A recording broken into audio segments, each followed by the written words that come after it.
This is molar calculation of molar mass and mole to mass, then mass to mole conversion.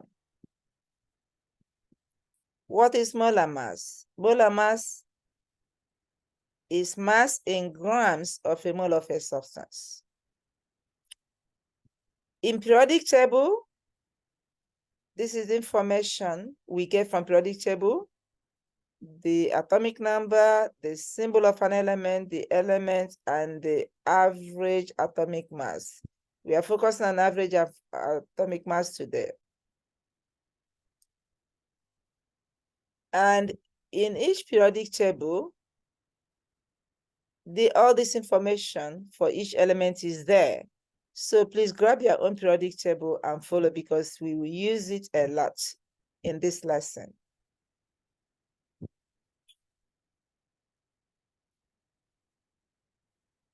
Molar mass is the same number as the average atomic mass of an element.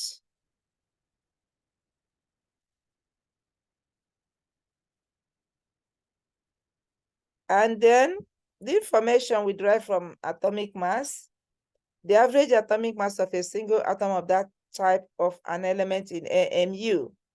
So all the average atomic mass in the periodic table, the unit is AMU.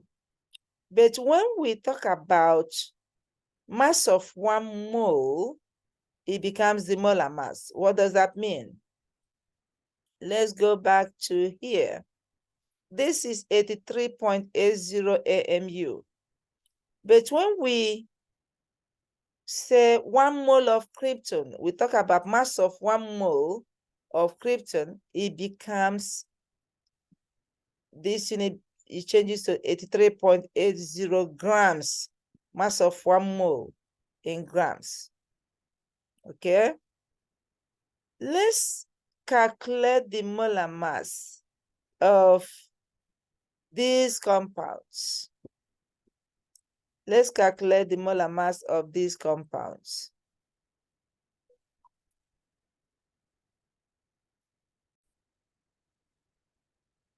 Let's look at some examples on the calculation of molar mass. Please grab your periodic table so we can do this together. Remember, every element in periodic table, 1 mole of each element in periodic table, the average atomic mass is equal to the molar mass, as long as we are talking about 1 mole of the element. But now we are calculating the molar mass of compounds. So when we calculate the molar mass of compound, we add the molar masses of each element. But the first thing is to calculate the number of atoms. You have to know how to count the atoms. So for nitrogen, there are 2 atoms. The subscript test gives us that information. And the molar mass of nitrogen is 14.01. Oxygen, there's only 1 oxygen, and the molar mass is 16.00. So now, the molar mass of, this will be 28.02 equal to 16.00. So that is 44.01 gram per mole. That's the unit, very important, gram per mole. That is mass of 1 mole, okay? Then for water, we count again the number of atoms of each element is 2 times 1.01. Then oxygen, there's only 1. So the molar mass of water is 18.02 gram per mole. Then calcium bromide, there's only 1 calcium. I hope you're looking at your periodic table.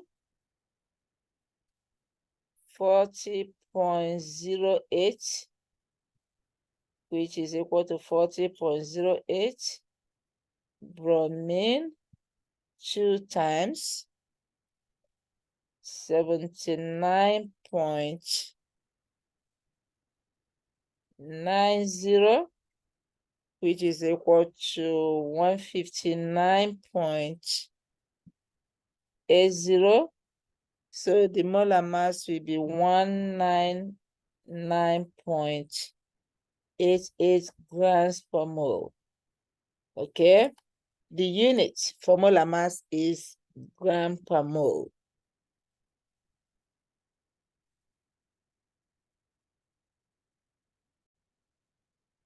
I would like you to pause the video, then calculate the molar mass of calcium and aluminum sulfate.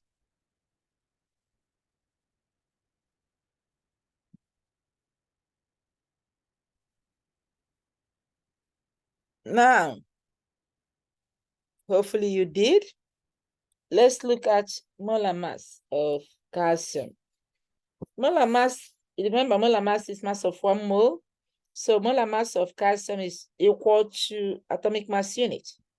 The average atomic mass, which is for calcium, if you look in your periodic table, there's some calcium mass of 1 mole, that is 40.08 gram per mole. Here, the AMU and molar mass are equal, okay? Then, for aluminum sulfate, again, you have to know how to count the atom. Remember, in case you are struggling counting the atom, SO4 here in parentheses means there are 4 of them. So if you do not like to do it the other way, where you distribute, you just have to do this, show that there are 4 of them and add. Anyway, then aluminum, there are 2 of them, 2 times from your periodic table, 26.98, which is equal to 53.96. Then sulfur is 3. If you want to do this, 1, 2, 3 times 32.07. That's equal to 96.21. And then oxygen, there's 12. Either 12 or 4 plus 4 plus 4. Whichever way you choose to do it. 16.00, that's equal to 192.00. So the total will be 342.17 gram per mole. That's the molar mass of aluminum sulfate. So, having calculated the molar mass,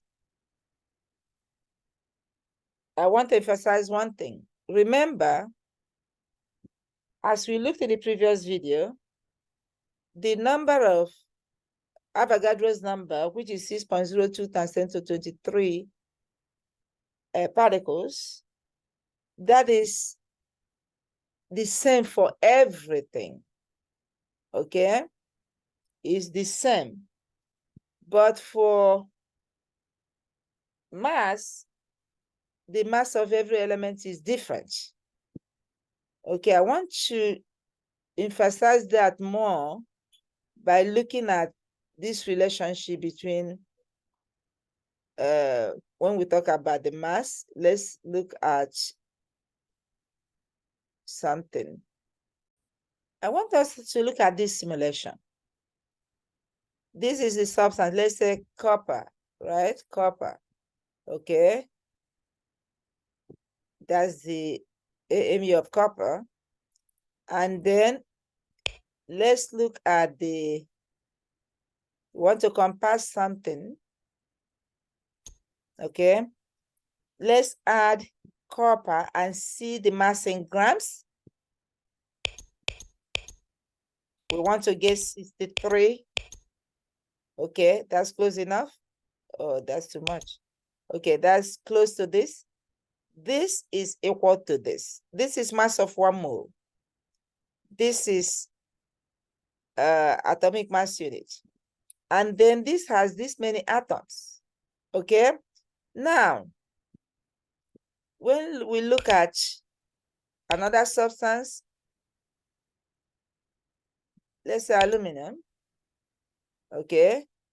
We have here, they want to weigh 26 points.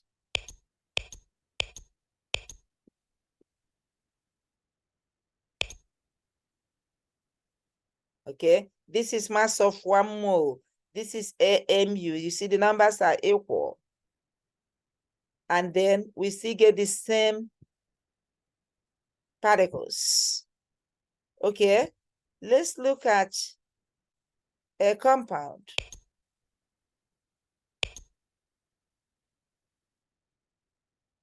Okay.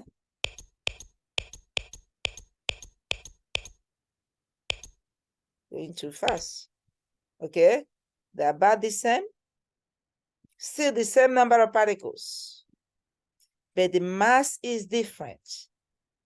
What I'm trying to emphasize here, the mass of each substance, be it element or compound, is different. Why? Because each atom weighs, it has a different mass. The number of atoms is the same. It doesn't matter if it's an element, it doesn't matter if it's a compound, it doesn't matter if it's a different element, but each atom has a different mass. Therefore, the mass is different. Okay? Therefore, the mass is different. Now, chemists can count atoms by weighing. So what we do here, we will look at conversion of mole to mass or mass to mole. We cannot weigh mole. So we have to convert mole to mass. So, and we use dimensional analysis. So when you are given a problem, this is the steps to follow. I'm repeating this information because some of you may still be struggling with dimensional analysis, and you cannot do this problem if you don't understand dimensional analysis. If you are given a problem to solve, identify starting and ending units, identify the equivalent statement, write the conversion factors from equivalent statements. In other words, you are putting the equivalent statement in form of fraction. Place the number that is given in the problem along with the units on top. That's the first thing you write. Make sure that the unit of the upper left also appears on the lower right. Choose a conversion factor that will get you to the next unit. Let the unit guide you and cancel the units.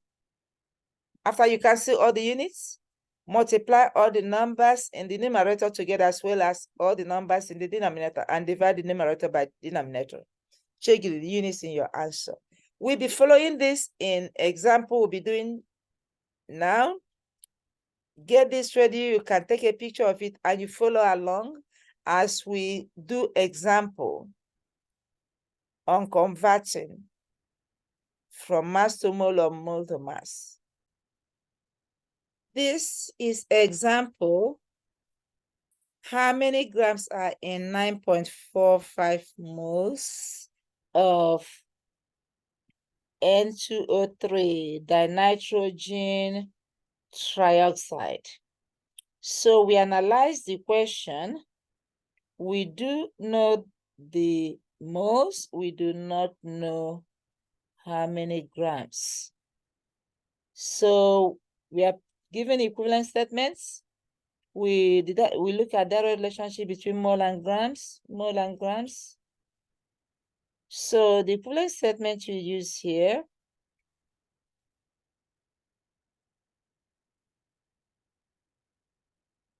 will be 1 mole equal to molar mass because we have mole and grams there.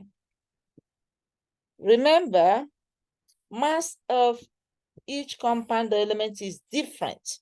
Now we are not talking about particles. or atoms, molecules, or formula units. We are talking about mass. So we have to find the molar mass of dinitrogen trioxide. So there's 2 nitrogen atoms. The molar mass of each is this, 14.01. And there are 3 oxygen atoms. The molar mass of oxygen from periodic table, please check to get this from periodic table, okay? This is 48.00.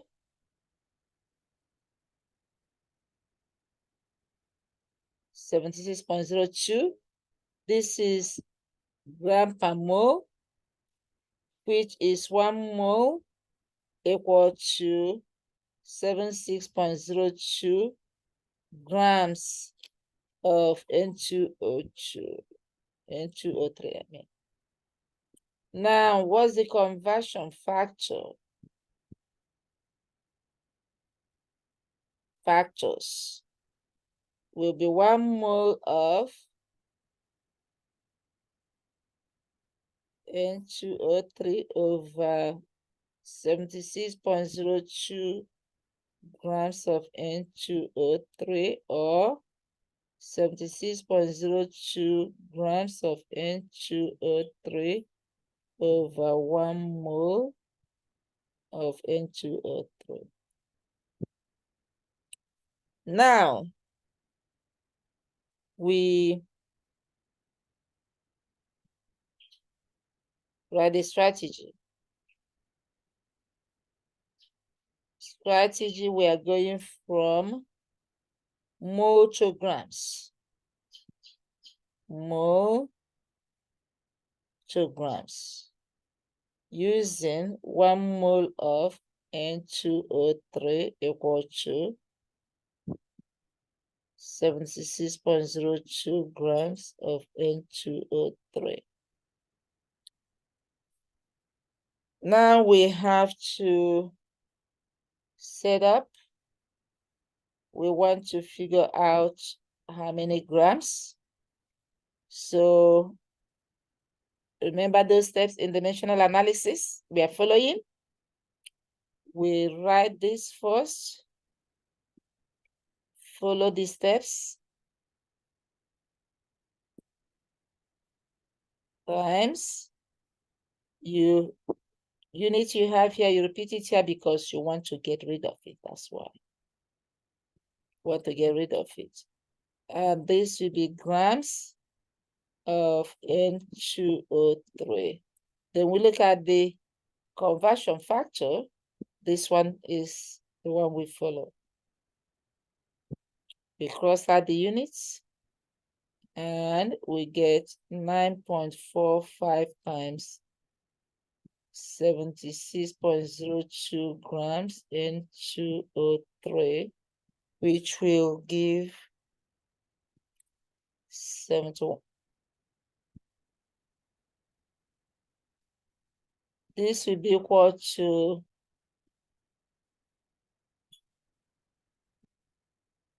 718 grams N2O3. That will be the answer. So the answer is 718 grams N2O3. That's 3 significant figures.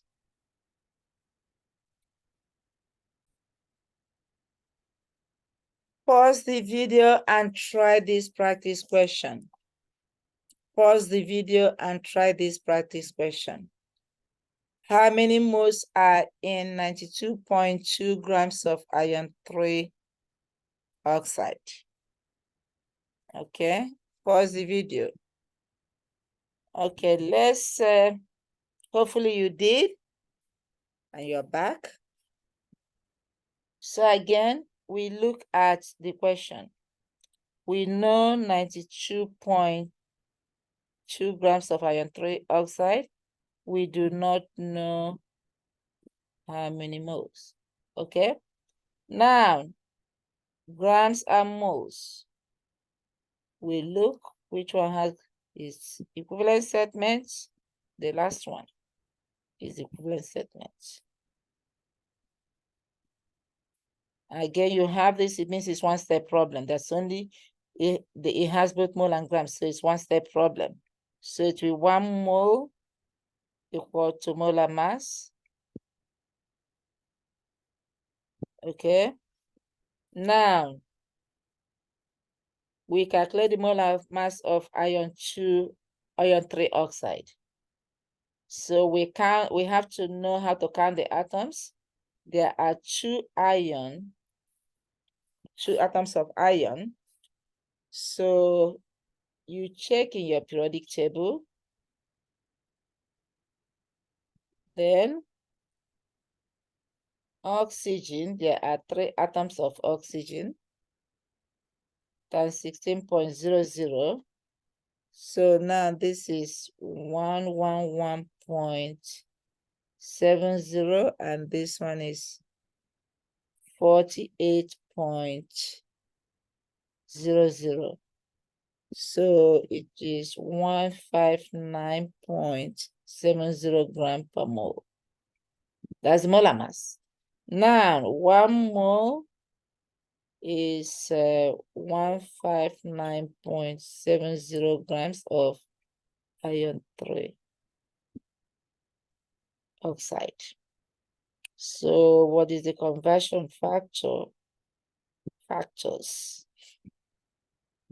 Will be 1 mole of iron 3 over 159.70 grams of iron 3, or not equal, or over 1 mole of iron 3 oxide. So the strategy will be, we are going from grams because that's what we know,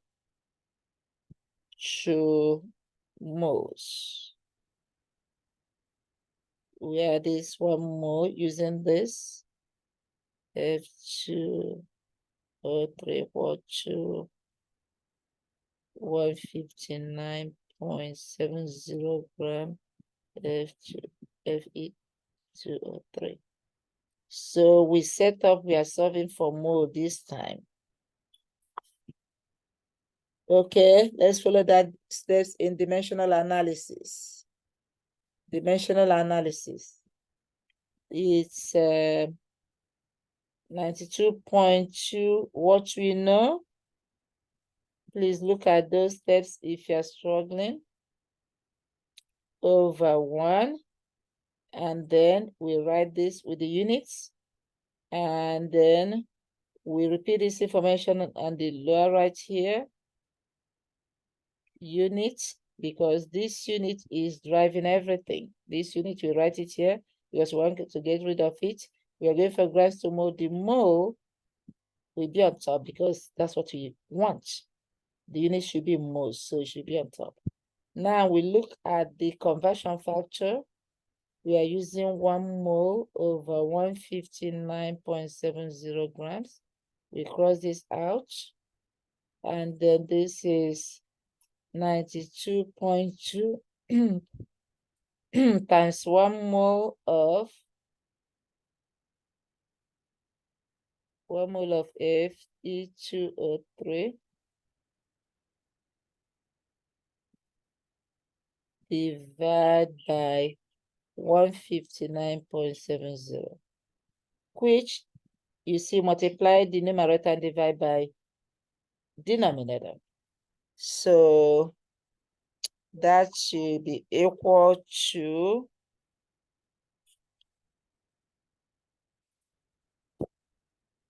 0.577 moles of Fe2O3.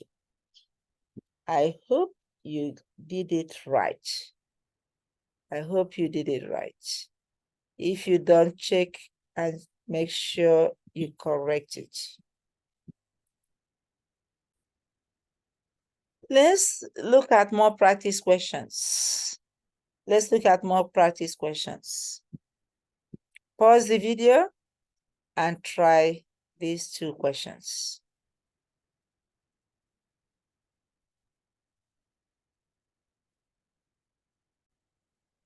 Okay, hopefully you pause the video. Let's do it together. How many grams are in 3.55 moles of sodium chloride? We underline this. We circle this. So do we have any direct relationship? Yes. So equivalent statement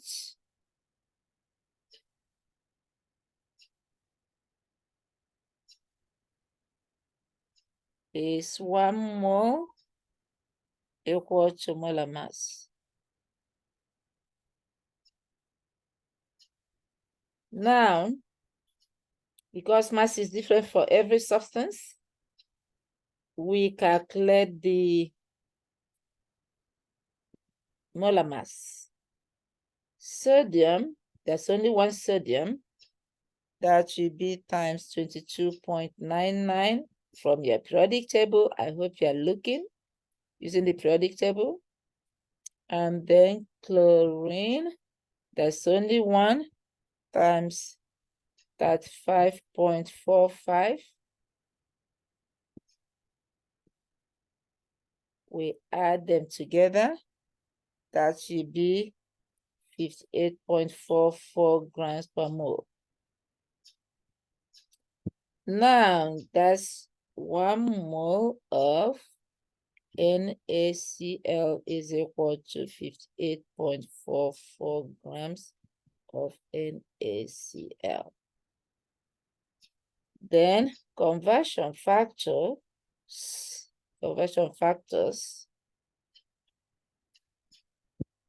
1 mole of NaCl over 58.44 grams of NaCl, or 58.44 grams NaCl over 1 mole of NaCl.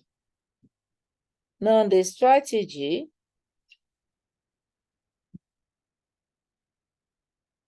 we are going from, this time we're going from moles to grams. So using the equivalent statement, 1 mole of NaCl equal to 58.44 grams of NaCl. Now we set up, we are figuring out the grams of NaCl. So we follow dimensional analysis steps. So 3.55 grams, moles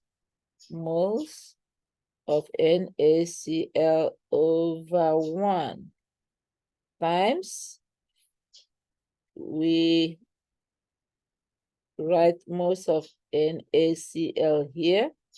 Even if you don't know what you're doing, I always repeat that. That will make you not to make mistakes. And then we want grams, so the grams will be on top. So we look at the equivalent statement is 58.44 grams over 1 mole. This we cross out. Then we multiply everything on top.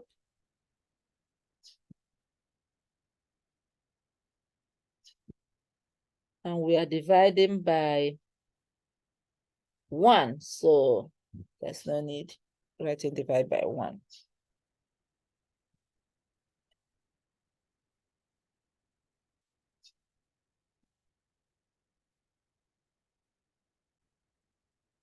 So the answer is 3 significant figures, 207 grams of NaCl. Okay. Then the second practice question, I have to manage these spaces really good. We are converting to 2.76 grams selenium to moles. We underline, we circle. Then what's the equivalent statement? What is the relationship between grams and moles? Equivalent statement is 1 mole because is this one, there's no particles here. What the molar mass? Okay. Selenium is just an element. So because it's an element, the mu is equal to molar mass. So looking at your periodic table, it will be 1 mole equal to 78.96 gram of selenium. So the conversion factor will be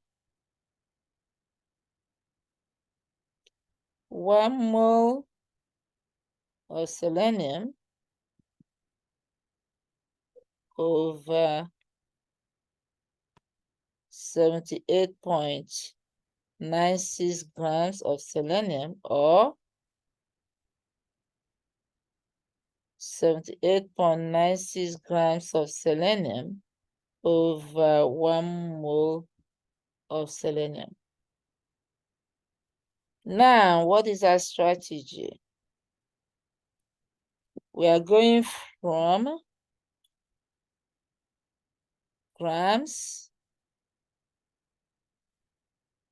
to moles using 1 mole of selenium equal to 78.96 grams of selenium. So we set up, we want to solve for, what do we want? We want moles of selenium. So what do we know? We write that first, grams selenium over 1 times, we repeat grams of selenium, we repeat mole here of selenium, and this is 1 mole, this is 78.96, this crosses out. So now we have, you multiply everything on top, 2.76 times 1 mole of selenium divided by 78.96 equal to 0.0350 moles of selenium. And this is in, oh, it should be how many significant figures? 3 significant figures, yes, 3 significant figures. So that's how to do it. I hope you did it correctly. Let's look at application questions. If you really understood the concepts very well about mole conversion from mole to mass, mass to mole, and understand mole concept, you should be able to answer this question. If you're asked during lab to measure out 1.25 moles of sodium chloride, or to measure out 2.50 moles of water, how will you do it? Pause the video and try to do this question. This really confirms if you really understood this topic very well. Hopefully you pause the video. This will be the answer. If you got these answers, that's what that means. You weigh out 73.1 grams of sodium chloride, and then you weigh out 46.3 grams of water. Because we cannot weigh moles. We cannot weigh moles. Moles we use in counting is SI unit of chemicals. So that's, hopefully you got this right. This actually confirms if you did understand the concept. Thank you.